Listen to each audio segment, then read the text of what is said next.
Ces 3 journées du monde économique ont été une vraie réussite.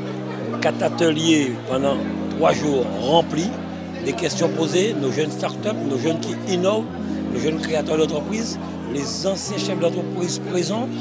Vraiment, c'est une vraie réussite. Mais ce qui est important pour nous, c'est continuer à créer de la richesse et de l'emploi.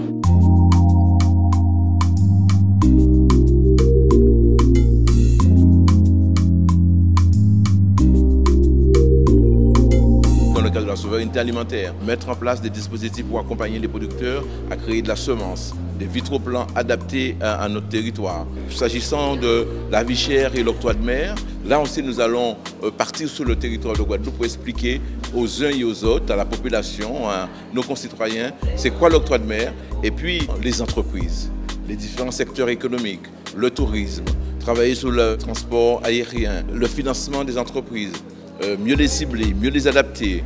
Et un critère important, l'accompagnement. Nous allons travailler pour que l'innovation continue à être un élément essentiel de notre territoire, donner de la visibilité aux Guadeloupéens qui réussissent, aux talents, aux pépites sur le territoire de Guadeloupe, mais aussi à l'international.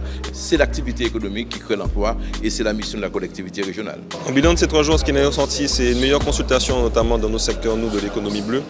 Il est ressorti la création d'un BIC à la mer, c'est-à-dire avec tous les acteurs du maritime, pour faire des propositions à la région justement pour les aider et affiner le programme organisationnel, en tout cas la planification sur l'économie bleue, la croissance bleue, pour qu'on avance plus vite en fait. Ça nous a permis tous socio-professionnels d'être réunis et d'échanger avec différents, notamment jeunes et eux-mêmes porteurs de projets, et ça a permis à tout un chacun d'entendre les difficultés et quelques solutions qui peuvent être apportées pour les années futures. Ça permet aux jeunes de savoir à quelles aides ils sont éligibles pour pouvoir se lancer dans le monde et permettre aux gens aussi, des chefs d'entreprise, de savoir ce que la région fait et permettre aux entreprises guadeloupéennes de se développer et de persister.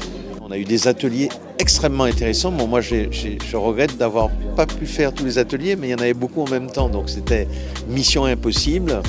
Et je crois qu'il faut qu'on continue à valoriser l'entrepreneuriat, donner envie de créer, donner envie de développer, de créer de la richesse, de créer de l'emploi. C'est ça l'ADN de l'entrepreneur. On a vu que la région suit les chefs d'entreprise. Ça ne veut pas dire que tout va bien. Ça veut dire que quand ça ne va pas, on a un interlocuteur et on tente de régler les problèmes ensemble. Et c'est ça, en fait, le vivre ensemble dans ce pays, c'est identifier les problèmes, trouver le bon interlocuteur, trouver la solution et avancer. Donc moi, je retire quelque chose de très positif de ces journées et j'appelle de tous mes voeux qu'elles se renouvellent. Ce qui ressort de ces journées du monde économique, c'est cette volonté de la jeunesse guadeloupéenne d'entreprendre et d'entreprendre pour le développement de son territoire.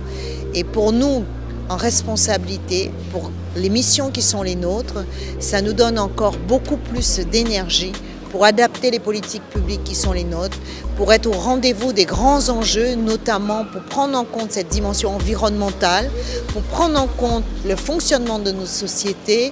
Ce ne sont que des choses positives qui ressortent de ces journées. Le président, je suis vraiment très content et je tiens à féliciter vraiment tous les élus qui ont participé, le personnel de la région qui a fait un travail vraiment magistral, génial, je ne sais pas quel mot employer, et nous allons continuer sur notre lancée. On peut être que fiers de ces 3 jours du monde économique et nous allons continuer.